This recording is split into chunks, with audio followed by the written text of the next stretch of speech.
Good morning all of you. Welcome to GP study live. GP study live में आपका स्वागत है। चलिए, बिग ब्रेकिंग है चौथा चरण के संबंध में। ग्रुप डी की परीक्षा के डिटेल्स हैं, साथ ही कितने जनवरी को शिक्षा विभाग सभी ज़िलों में काउंसलिंग रिपोर्ट लेगी ये हम बताएंगे। साथ ही और बड़ा झटका है, पूर्णिया की तरफ से 52 नियोजन इकाइयों का काउंसलिंग भी रद्द हुआ है, उसके डिटेल्स बताएंगे। जिस नियोजन इकाई में काउंसलिंग नहीं हुआ है वहां का नियोजन छठे चरण में होगा, ये शिक्षा मंत्री का स्टेटमेंट है।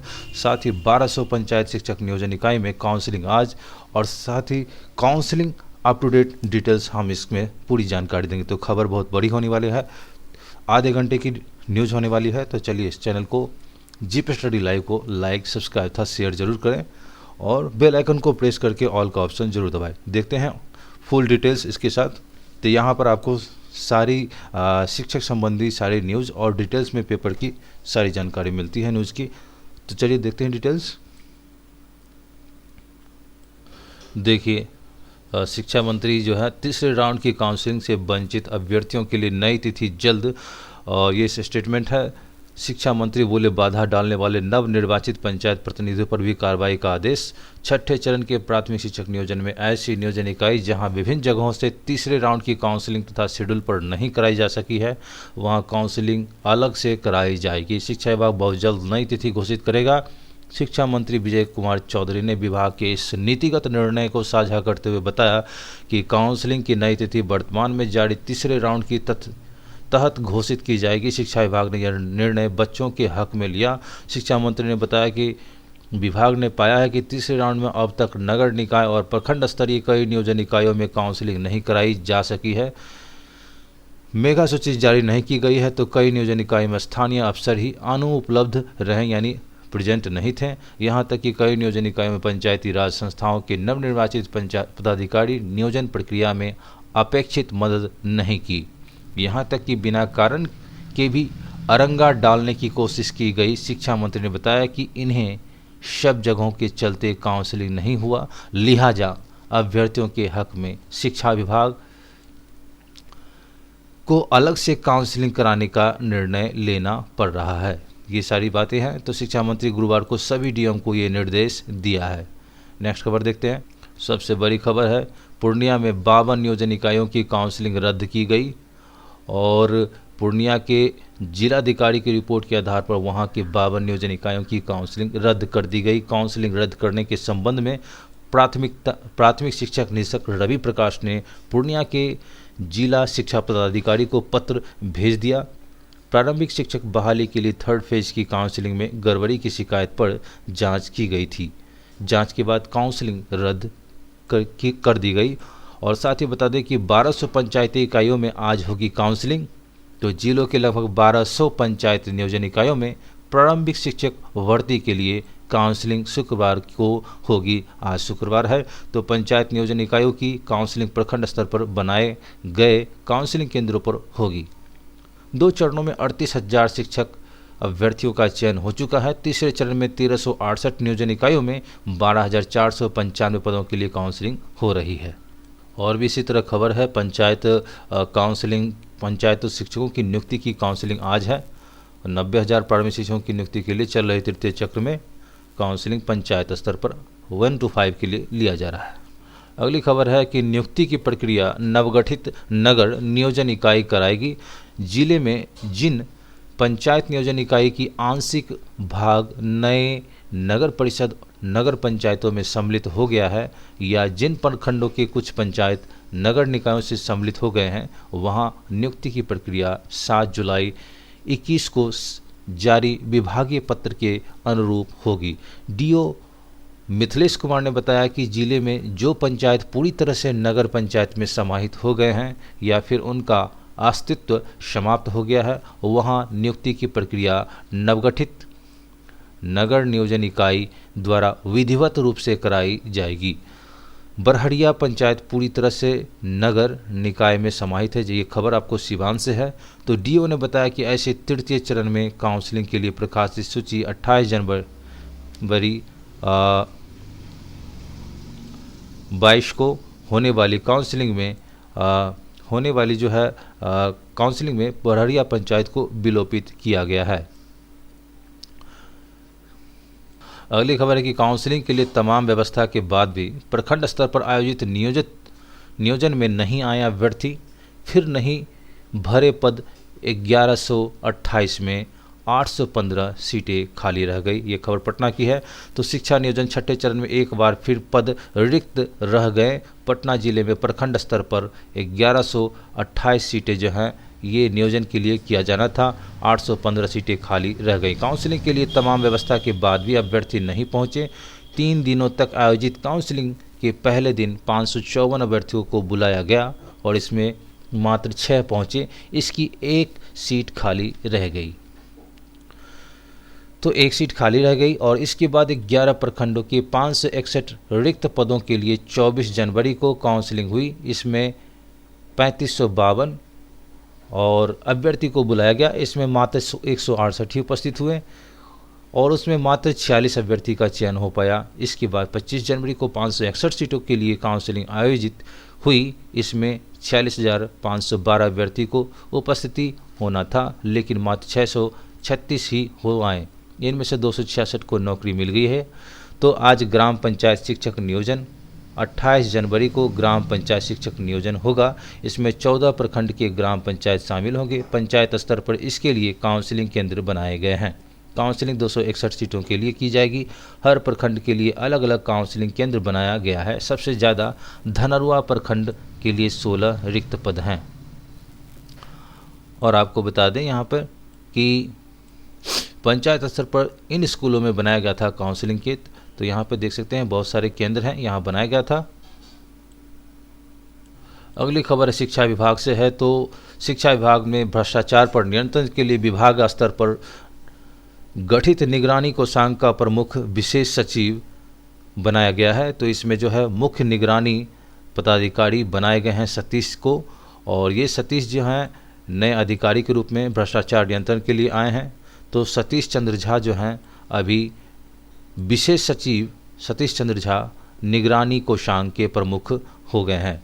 अपर मुख्य सचिव संजय कुमार ने अनुमोदन के बाद सचिव सुशील कुमार ने इसकी अधिसूचना जारी की। मुख्य निगरानी पदाधिकारी नामित श्री झा केंद्रीय सिविल सेवा के भारतीय डाक दूरसंचार लेखा एवं वित्त सेवा के 1998 बैच के अधिकारी हैं और फिलहाल बिहार में प्रतिनियुक्ति पर जन शिक्षा एवं मध्याह्न भोजन की योजना के निर्देशक भी हैं।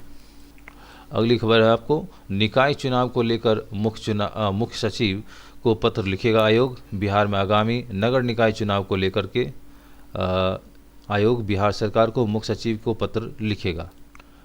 अगली खबर है आपको कि जहां काउंसलिंग नहीं हुई वहां भी चयन छठे चरण में ही होगी। प्रारंभिक विद्यालय में छठे चरण के तहत तृतीय चक्र की नियोजन कार्यक्रम के आयोजन जिन नियोजन इकाइयों में नहीं हुआ है वहां के अभ्यर्थी के लिए खुशखबरी है। शिक्षा विभाग वैसे नियोजन इकाइयों में अभ्यर्थी के शिक्षक के रूप में चयन के लिए जल्द ही एक और मौका देगा। और शिक्षा मंत्री विजय कुमार चौधरी ने हिंदुस्तान को इस फैसले की जानकारी दी। उन्होंने बताया कि मेधा सूची नहीं बनने, सक्षम पदाधिकारी से उसका अनुमोदन नहीं होने, जनप्रतिनिधियों या अधिकारियों के असहयोग से अथवा अन्य तकनीकी कारणों से जहां भी काउंसलिंग नहीं हो सकी वहां मौजूदा चक्र की तहत ही काउंसलिंग कराई जाएगी। फरवरी में ही छूटी हुई नियोजन इकाइयों के चरण की प्रक्रिया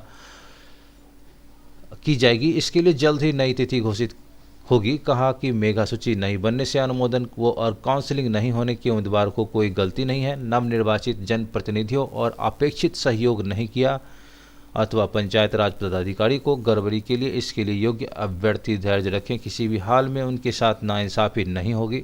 17 से 28 जनवरी तक तृतीय चरण की काउंसलिंग होनी थी। शुक्रवार को 1200 पंचायत नियोजन इकाइयों की काउंसलिंग पूरी होने के बाद शिक्षा विभाग जिलों से रिपोर्ट मांगेगा। फिर हम इसकी समीक्षा करेंगे और काउंसलिंग जहां नहीं हुई वहां के लिए नई तारीख जारी की जाएगी।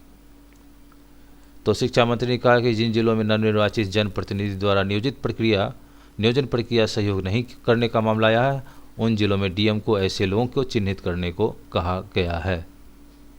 और साथ ही बता दें कि अगर असहयोग करें तो उनके विरुद्ध आरटीई कानून और नियोजन नियमावली के तहत कानूनी कार्रवाई की जाएगी। मंत्री ने जनप्रतिनिधियों से अपील की कि जहां मेगा सूची गड़बड़ी है सामने आई और वहां त्रुटि रहित मेगा सूची जारी करने में शिक्षा विभाग का सहयोग करें।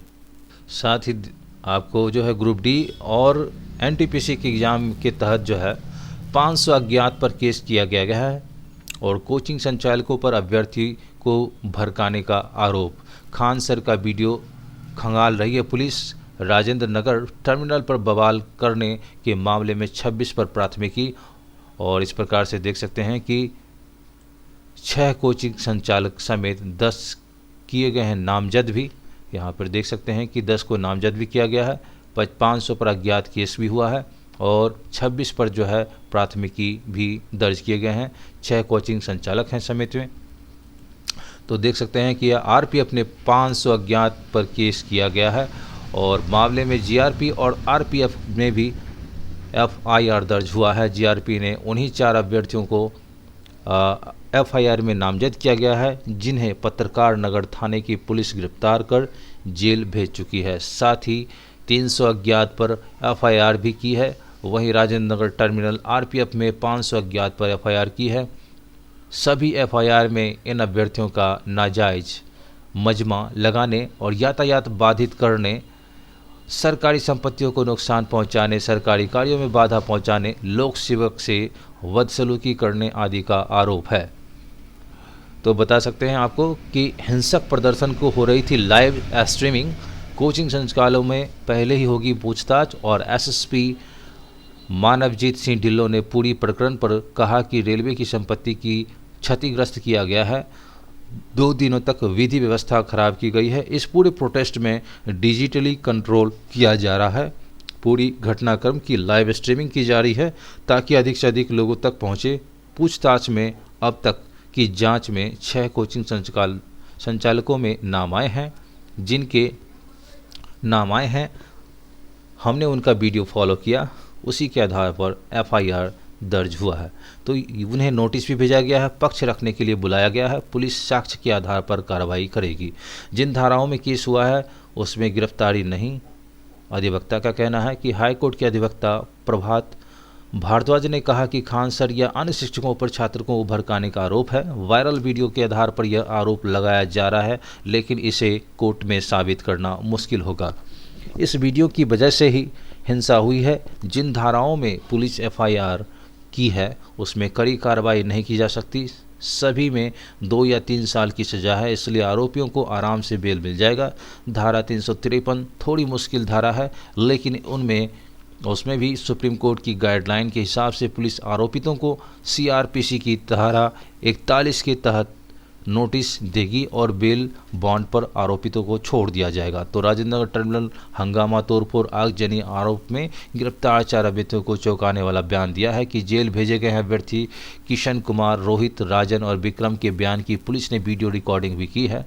कई पुलिस अधिकारी ने इन अभ्यर्थियों से पूछताछ की। अभ्यर्थियों ने पुलिस से कहा कि हम लोग 24 जनवरी को गर्दनी बाग में शांतिपूर्ण तरीके से धरना दे रहे थे और इसी बीच खान सर और अन्य शिक्षकों का फ़ोन आया और इन शिक्षकों ने भी हम लोगों को राजेंद्र नगर टर्मिनल पर जाने और ट्रेन रोकने को कहा था। इसके बाद गर्दनी बाग धरना स्थल से हम लोग टर्मिनल चले गए और देखते ही देखते वहाँ काफ़ी संख्या में लोग जुट गए। भीड़ किसी के कंट्रोल में नहीं रही। शिक्षकों ने कहा इस बार चुके तो नौकरी नहीं मिलेगी। अभ्यर्थी ने पुलिस को बताया कि शिक्षक कहा कि यही मौका है जब अपनी बात मनवा सकते हैं। गर्दनी बाग में धरना देने से कुछ नहीं होगा। जब तक कुछ बड़ा नहीं करोगे कुछ नहीं होगा। यही मौका है, जोर लगाकर एग्ज़ाम कैंसिल करवा लो, नहीं तो नौकरी नहीं मिलेगी। अभ्यर्थी ने पुलिस से कहा कि हम लोग टर्मिनल पहुँचे तब पता चला कि आरआरबी ने ग्रुप डी के लिए एक और परीक्षा की घोषणा की है और इसके बाद ग्रुप डी वाले अभ्यर्थी भी यहाँ पे जो है हम लोगों के साथ आ गए और हमारी संख्या अधिक हो गई। तो बता दें यहाँ पर कि शिक्षकों के मार्गदर्शन से ही काम हो रहा था। यूट्यूब अभ्यर्थी खान सर के यूट्यूब वीडियो का जिक्र किया गया है। वे कह रहे थे कि एग्ज़ाम कैंसिल नहीं होगा तो हम हर जगह स्टूडेंट भेजेंगे और पुलिस मामले की जांच में जुट गई है। वहीं पुलिस अब खान सर समेत अन्य आरोपी शिक्षकों की सोशल मीडिया पर चल रहे वीडियो को भी खंगाल रही है। वीडियो में दिए गए उनके वक्तव्य को पुलिस नोट कर रही है। पुलिस ने Khan sir, SK Jha sir, Naveen sir, Amarnath sir, Gagan Pratap sir और गोपाल वर्मा सर के खिलाफ प्राथमिकी दर्ज की गई है। तो ये सारे शिक्षक हैं जो हाईलाइटेड हैं काफ़ी पटना कोचिंग में, तो इन लोगों पर नोटिस निर्गत किया जाएगा। नामजद अभ्यर्थियों की तलाश में छापेमारी की फुटेज देखकर भी जुड़ेगा नाम। तो वीडियोग्राफी कराई जा रही है सीसीटीवी फुटेज की तरफ से। नेक्स्ट खबर हम लोग देखते हैं। विशेषज्ञों से सलाह के बाद जारी हो सकती है एडवाइजरी और अंतिम फैसला राज्यों के हाथों में होगा। स्कूल खोलने की संभावना तलाश रहा है केंद्र। कोरोना के तीसरी लहर के कमजोर पड़ने के साथ ही केंद्र सरकार देश भर में करीब 2 साल से बंद पड़े स्कूलों को फिर से खोलने के लिए कार्य योजना पर कार्य कर रही है। तो मुंबई में धारावी के एक स्कूल में पढ़ते बच्चे महाराष्ट्र में सोमवार से पहले ही 12वीं कक्षा तक के स्कूल खोल दिए गए हैं और तीसरी लहर कम घातक है। सूत्रों ने कहा कि वयस्कों का टीकाकरण बेहतर होने से देश में कोरोना की तीसरी लहर कम घातक पाई गई है। स्वास्थ्य मंत्रालय जारी कर सकता है एडवाइजरी। बच्चों में घातक प्रभाव नगण्य है। स्कूलों में चरणबद्ध तरीके से खोलने का प्रयास किया जा रहा है। साथ ही महाराष्ट्र में स्कूल खुले, अन्य राज्यों की तैयारी भी है। तो महाराष्ट्र में कक्षा 1 से 12 तक के स्कूलों की बीते सोमवार खोला जा चुका है। स्कूल खोलने से अन्य राज्य भी जल्द ही फैसला ले सकते हैं। आइए देखते हैं किस राज्य में स्कूल खोलने की लेकर क्या स्थिति है। तो महाराष्ट्र स्कूलों में कोरोना का नियम का पालन अनिवार्य है। हरियाणा 10वीं से 12वीं स्कूल में एक से खुलेंगे और झारखंड में 31 जनवरी के बाद खुलेंगे स्कूल। और साथ ही यूपी में 15 फरवरी को स्कूल कॉलेज बंद हैं 15 फरवरी तक। उत्तराखंड में 12वीं तक के स्कूल 31 जनवरी तक बंद रहेंगे और बिहार में आप जान रहे हैं कि 6 फरवरी तक डेडलाइन है। अगली खबर है आपको कि शेष बचे अनौपचारिक शिक्षा अनुदेशकों को नौकरी जल्द।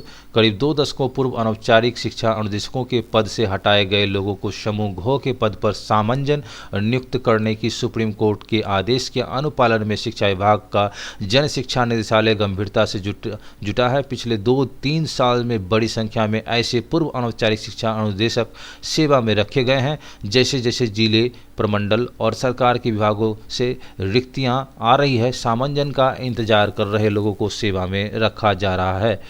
इसी क्रम में जन शिक्षा निदेशक सतीश चंद्र झा ने आधा दर्जन आरक्षित कोटे के पूर्व अनुदेशकों को गया प्रमंडल में सामंजित करने का आदेश जारी किया। यहां आदेश गया प्रमंडल के RDDE को दिया गया है। जिन लोगों को शीघ्र नियुक्ति पत्र निर्गत करने का निर्देश निदेशक ने दिया है उनमें BC1 कोटि के सीताराम शाह, भुट्टाई शाह, जबकि BC2 श्रेणी के छोटन प्रसाद यादव, यदुनंदन दास वर्मा, दुल्लो महतो और राम टहल यादव शामिल हैं। तो यहाँ पे बता दें कि ये 2 दशक पूर्व की अनौपचारिक शिक्षा है। जन शिक्षा निदेशालय जैसे जैसे जिले प्रमंडल विभाग को भेज रहे हैं पद, वैसे वैसे सामंजन हो रहा है। 6 को मगध प्रमंडल में समूह घ के पद पर होगी पुनर्बहाली। ग्रुप डी के लिए बहुत अच्छी खबर। जहां तक जानते हैं कि CBT एग्जाम लेने की बात कही जा रही थी, तो ग्रुप डी की 2 की जगह 1 परीक्षा लेगा, ये सुशील मोदी जी का कहना है, जो पूर्व में अभी जो है पूर्व उप मुख्यमंत्री हुआ करते थे। तो बिहार के पूर्व उप मुख्यमंत्री ने रेल मंत्री से बात की है। 1 कैंडिडेट 1 रिजल्ट के सिद्धांत पर भी निर्णय जल्द होगी और रेलवे बोर्ड ने समय रहते छात्रों के भ्रम दूर किया होता तो अप्रिय स्थिति पैदा नहीं होती। सुशील कुमार मोदी का कहना है कि पुलिस प्रशासन छात्रों पर कोई दमनात्मक कार्रवाई ना करे। छात्र कोई अपराधी नहीं है, छात्र पर भी संयम बरते ताकि रेलवे बोर्ड मामले की सभी पहलुओं की जांच पूरी कर परीक्षार्थियों के हित में फैसला करेगा। सुशील कुमार मोदी हैं पूर्व उप मुख्यमंत्री। तो यहाँ पर बता दें कि राज्य के उप मुख्यमंत्री भाजपा सांसद सुशील कुमार मोदी ने भारत के रेल मंत्री अश्विनी वैष्णव से मुलाकात के बाद बताया कि रेलवे मंत्री उन्हें आश्वस्त किया है कि ग्रुप डी की 2 के बजाय 1 परीक्षा होगी और NTPC की परीक्षा में 3.5 लाख अतिरिक्त परिणाम एक छात्र यूनिक रिजल्ट के आधार पर घोषित किए जाएंगे।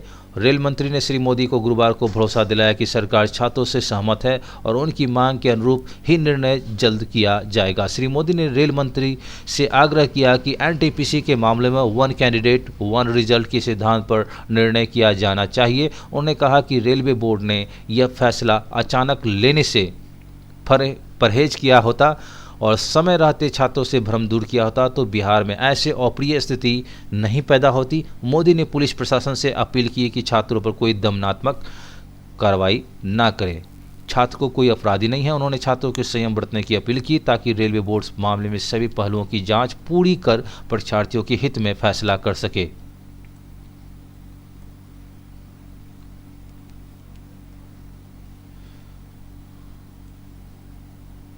अगली खबर है कि इंटर परीक्षा का बकाया शुल्क वालों को एडमिट कार्ड जारी हो गया है और एडमिट कार्ड वेबसाइट पर रहेगा अपलोड। 31 जनवरी तक शुल्क नहीं जमा करने पर रुकेगा रिजल्ट।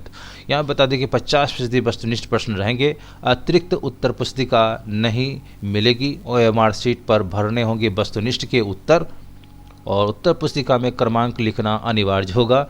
ये सारी डिटेल्स हैं। 50% प्रश्न वस्तुनिष्ठ होंगे। 17 फरवरी से जब बता दें क्या कि पहले इंटर की परीक्षा 1 फरवरी से है और जबकि मैट्रिक की परीक्षा जो है 17 फरवरी से है।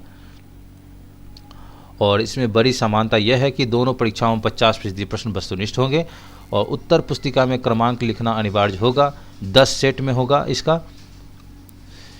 उप केंद्राधीशों का चयन का जिम्मा केंद्राधीशक के पास है, शिक्षकों की वरीयता के आधार पर चुनेंगे। और बता दें कि परीक्षार्थी जो है अपना एडमिट कार्ड यहाँ पे जो है वेबसाइट दिया गया है inter22.biharboardonline.com पर जाके वो अपना एडमिट कार्ड जो है डाउनलोड कर सकते हैं। और वहीं समिति परीक्षा नियंत्रक भी सभी +2 और कॉलेजों को प्रदान है। यहाँ पे हेल्पलाइन नंबर भी दिया गया है।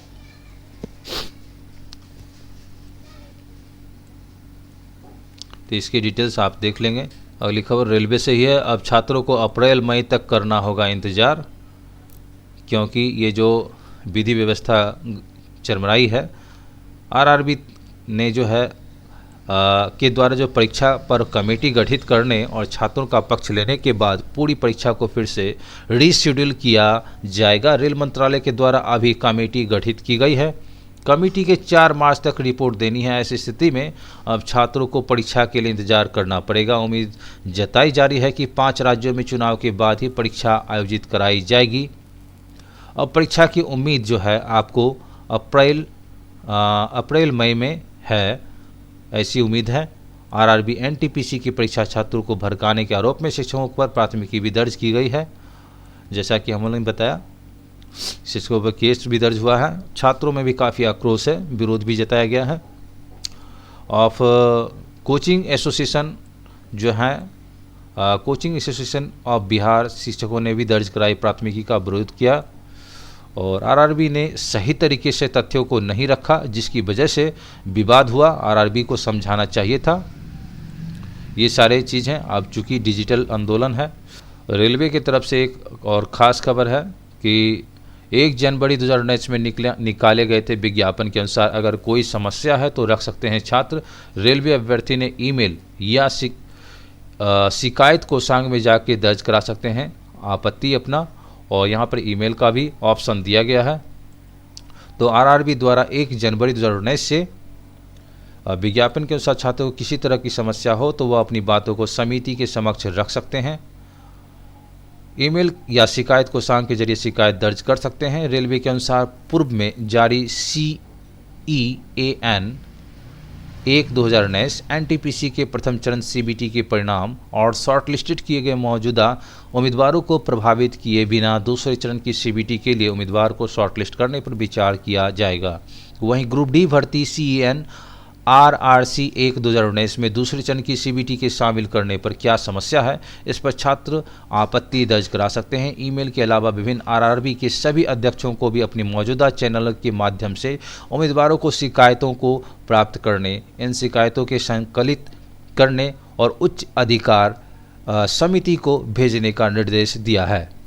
तो एनटीपीसी CBT 2 और ग्रुप डी CBT 1 स्थगित है। आरआरबी ने परीक्षा को रोक लगाने के बाद अब 15 फरवरी 2022 से शुरू हो रही एनटीपीसी CBT 2 और 23 फरवरी से शुरू हो रही ग्रुप डी CBT 1 ये जो है परीक्षा को स्थगित कर दिया गया है। और CBT 2 की परीक्षा 1 सप्ताह तक लगातार 3 चरणों में होनी थी। CBT 2 परीक्षा के लिए 3,84,000 अभ्यर्थी चयनित हुए थे। बोर्ड के अनुसार यह संख्या सभी पदों की 20 गुनी है और इन परीक्षा के माध्यम से अंतिम रूप से 35,287 चयन किया गया न है। अभ्यर्थी का कहना था कि ओवरऑल 20 गुना रिजल्ट नहीं दिया गया। वहीं ग्रुप डी की परीक्षा के लिए 1,15,000 छात्रों ने आवेदन किया था। इसके माध्यम से 1,03,000 नियुक्ति होनी है और छात्रों की शिकायत सुनने के लिए स्टेशनों पर लगेंगे कैंप इस तरह से ये व्यवस्था की गई है कि स्टेशनों पर कैंप लगाए जाएंगे और एनटीपीसी परीक्षा से जुड़ी सभी शिकायतों को रेलवे अब सीधे सुनवाई करेगा। पूर्व मध्य रेल के दानापुर रेल मंडल की ओर से आउटरीच कार्यक्रम की शुरुआत की गई है। इसका नाम है आउटरीच कार्यक्रम प्रोग्राम। गुरुवार से अगले महीने से 16 तारीख तक रेलवे भर्ती बोर्ड से जुड़ी शिकायतों को सुना जाएगा। दानापुर रेल मंडल ने इस संबंध में पत्र जारी कर दिया गया है। दानापुर डीपीओ दिलीप पासवान की ओर से जारी पत्र के अनुसार सभी वेलफेयर इंस्पेक्टर को आउटरीच कैंप की जिम्मेदारी सौंपी गई है। वेलफेयर इंस्पेक्टर मतलब कल्याणकारी इंस्पेक्टर कहा जाता है, अनुसंधानकर्ता कहा जाता है। और जनवरी से 16 फरवरी तक रोजाना शिकायतों को दर्ज किया जाएगा। आउटरीच कैंप को लेकर नवादा, किऊल, बाढ़, बिहार शरीफ, फतुहा, राजेंद्र नगर, पटना जंक्शन, दानापुर, जहानाबाद आदि में 16 फरवरी तक कैंप लगेंगे और इन कमेटी पर रखा गया है। इन्हें कमेटी पर जो है किन्हें किन्हें नियुक्त किया गया है इनको देखिए। दीपक पीटर हैं chairperson principal executive director industrial relation railway board के हैं। और राजीव गांधी हैं मेंबर सेक्रेटरी हैं executive director establishment RRB railway board. तीसरा है Aditya Kumar member chief personnel officer administration पश्चिमी railway. Jagdish Alagar member chairperson RRB Chennai. Mukesh Gupta हैं मेंबर चेयरपर्सन आरआरबी भोपाल। तो ये सारे ऑफिसर्स हैं। इन्हें कमेटी गठित करने में और कमेटी में इन सारे लोगों का सेवा लिया जाएगा। ये सारे अपने कमेटी पर रिपोर्ट दर्ज करके और जो भी फीडबैक मिलता है वो रेलवे मंत्रालय को देंगे। आरआरबी को की तरफ से ये रिपोर्ट कमेटी गठित की गई है जिसमें सभी विद्यार्थी से फीडबैक लेकर के एक रिपोर्ट तैयार करके सरकार को सौंपेगी और उसके बाद जा कर के जो है एग्ज़ाम का जो शेड्यूल्स होगा रीशेड्यूल किया जाएगा। अलीगढ़ बिहार के 26 जिलों में शीतलहर की स्थिति है और मौसम विभाग की तरफ से शीतलहर को लेकर येलो अलर्ट जारी किया है। गुरुवार को सुबह में पूसा सबसे ज़्यादा सर्द रहा। 5 दिनों में बारिश होने की संभावना नहीं है। 16 किलोमीटर प्रति घंटे की तरह ये जो हवा है पश्चिमी हवा वो बह रही थी। पछुआ हवा जिसको कहते हैं, पहाड़ी राज्यों से आ रही थी सर्द पछुआ हवा ने बढ़ाई कपकपी और देश के पहाड़ी राज्यों से आ रही सर्द पछुआ हवा बिहार में कपकपी बढ़ा दी है। पटना, गया, नालंदा, इस तरह से शेखपुरा, बेगूसराय, जहानाबाद, लखीसराय, पूर्वी चंपारण, सिवान, सारण, गोपालगंज, सीतामढ़ी, मधुबनी, मुजफ्फरपुर, दरभंगा, वैशाली, शिवहर, समस्तीपुर, बक्सर, आरा, रोहतास, भभुआ, औरंगाबाद, अरवल में कोल्ड डे रहा। शुक्रवार और शनिवार को भी इन जिलों में शीतलहर की स्थिति बनी रही। 16 किलोमीटर प्रति घंटा की रफ्तार से जो है ये हवा चल रही थी। यहाँ न्यूनतम पारा 5.5 डिग्री गिरकर 7 डिग्री दर्ज किया गया। सबसे कम अधिकतम तापमान वाल्मीकि नगर में 16.6 डिग्री रहा। ठंडा का अंदाज़ा इस बात से लगाया जा सकता है कि गुरुवार के मौसम के बदले मिजाज की वजह से 18 जिलों का न्यूनतम पारा 9 या इससे नीचे दर्ज किया गया।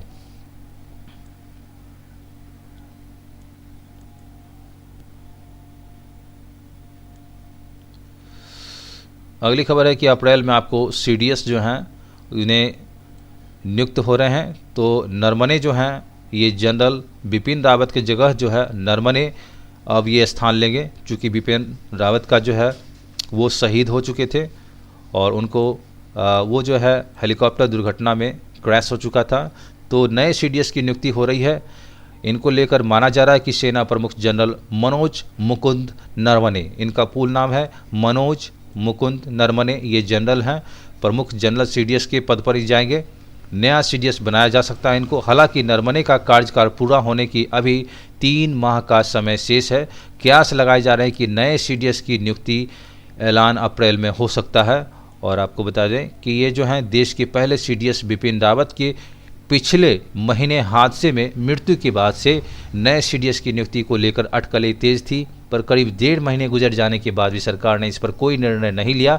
सेना प्रमुख नरवणे का कार्यकाल 30 अप्रैल तक है। सरकार कार्यकाल पूरा होने से पूर्व उन्हें अगला सीडीएस नियुक्त कर सकती है। नरवणे अभी वरिष्ठ जनरल हैं, वह तीनों सेनाओं के प्रमुखों की कमेटी के अध्यक्ष भी हैं।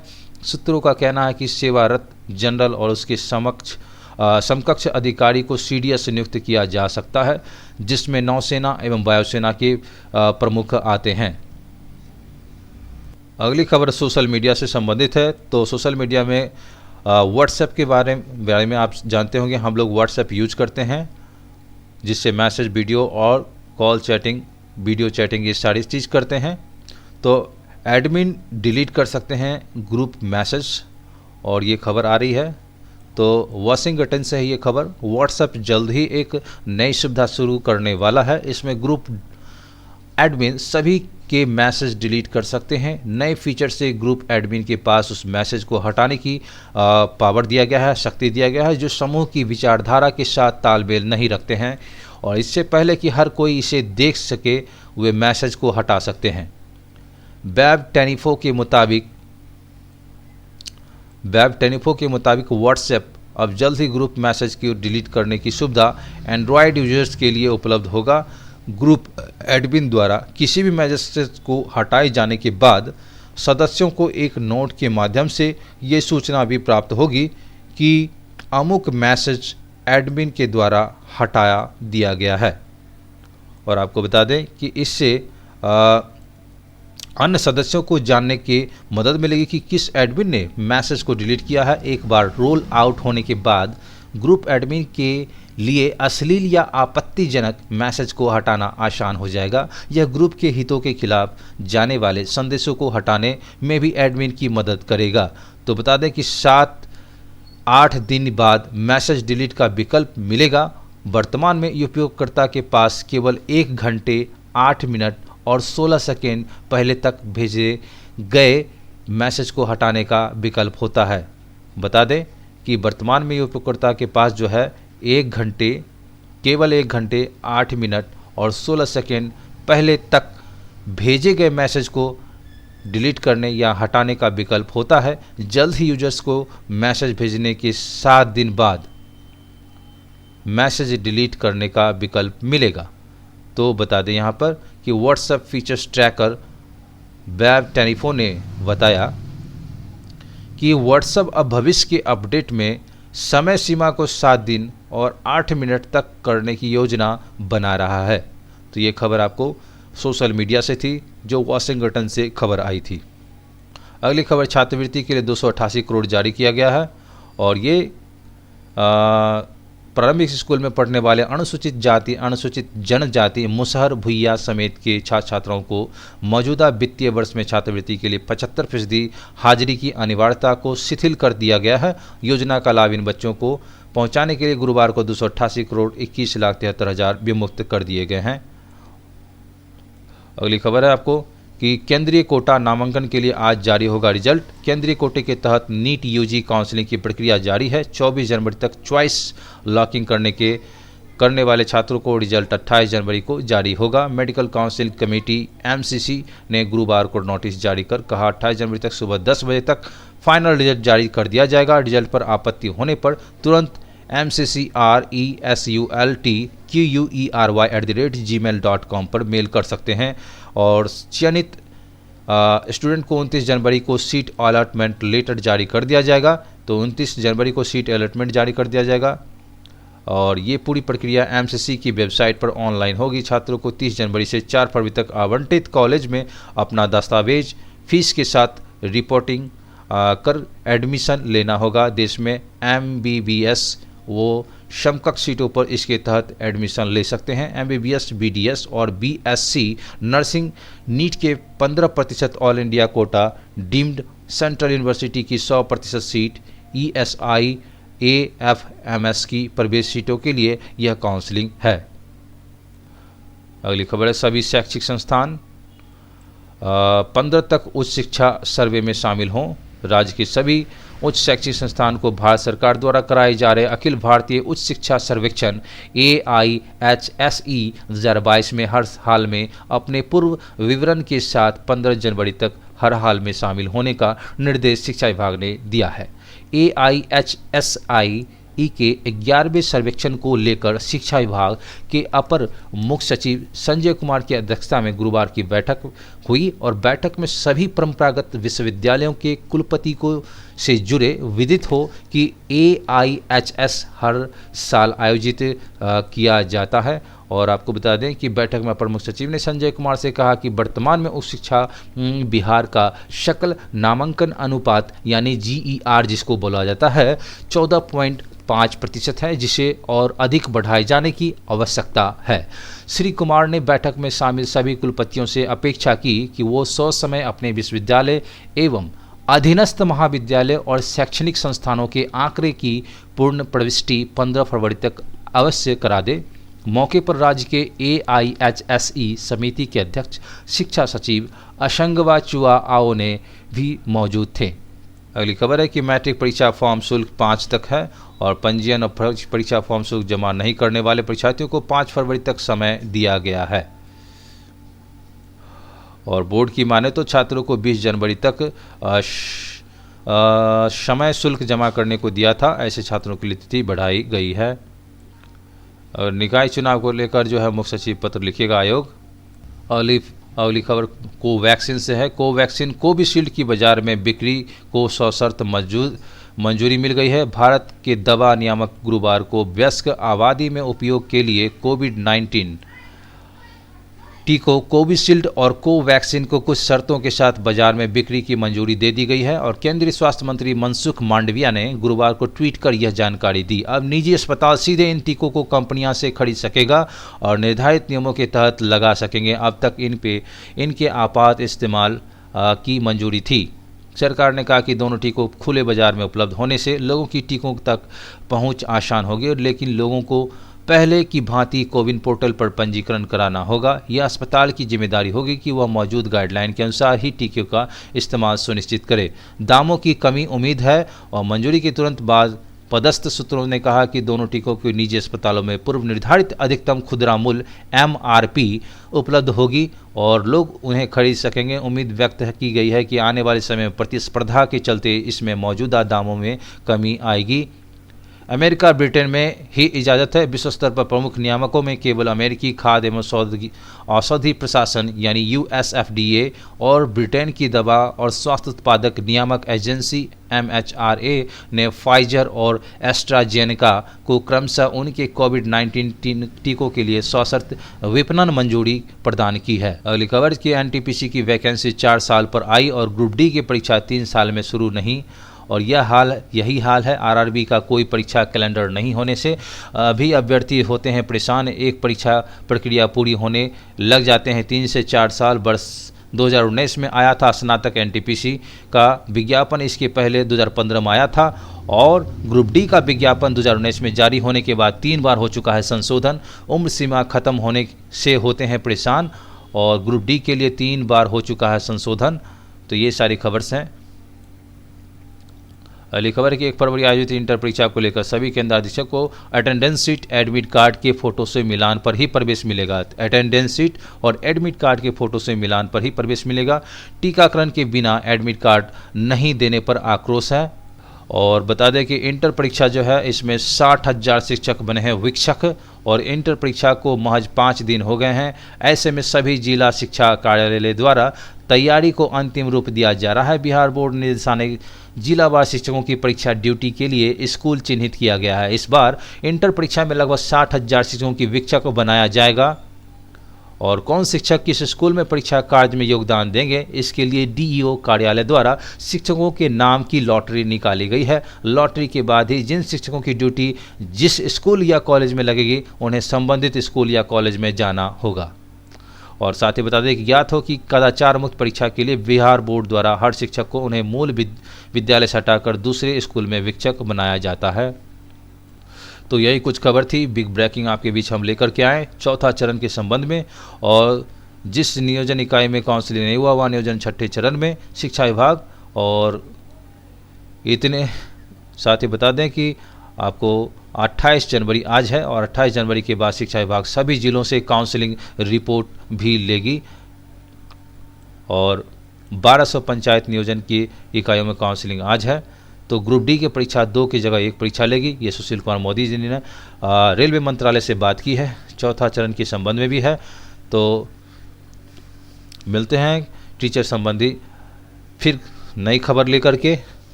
अगले एपिसोड में, अगले कार्यक्रम में, और अगले कुछ वैकेंसीज वगैरह इस जीपीएस स्टडी लाइव पर आपको मिलेगा। तो इस चैनल को लाइक, सब्सक्राइब तथा शेयर जरूर कर दें। बेल आइकन को प्रेस करके ऑल का ऑप्शन जरूर दबाएं।